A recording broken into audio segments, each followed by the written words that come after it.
ઓ ચિરાગ, હા બોલ ભાઈ. કાલ તારો બર્થડે હે ને ભાઈ? હા ભાઈ. આ તો નીચે આવ, તારા હાટુ ગિફ્ટ લઈ આવ્યો હોઉં. ખમ આવું. छोटा सा मेरा जहां है।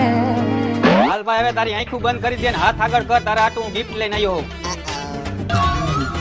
આંખું ખોલ્યા વગર કહી દે આ શેનું બોક્સ છે ને આમાં શું હોય છે? આ બોક્સ નાનો છોકરો ઓડે એને ખબર પડી જાય કે આઈફોન નું બોક્સ છે, પણ આ બુદ્ધિ વગરને કોણ સમજાવે? હા ભાઈ, બૂટ નું બોક્સ નાની અંદર બૂટ છે. ના ના ભાઈ, બૂટ નથી. તો શું હોય છે આ? હા, ઘડિયાળ નું બોક્સ છે. મારા હાટોમાં ઘડિયાળ છે. ના ના ભાઈ, ઘડિયાળ નથી. હવે આંખું ખોલીને જો એમાં શું છે. હા ભાઈ, જોઈ લઉં. ઓહો, આઈફોન 15 પ્રો મેક્સ.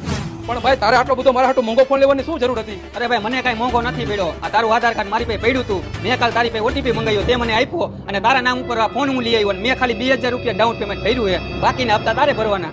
પણ બુદ્ધિ વગરના 1,80,000 રૂપિયાનો ફોન આવે તે મારો બર્થડે ખરાબ નહીં, પણ તે મારી જિંદગી ખરાબ કરી નાખી. ઈ હવે તું જાણ ને હપ્તા વાળા જાણે. હાલે તારું આધાર કાર્ડ. Happy birthday.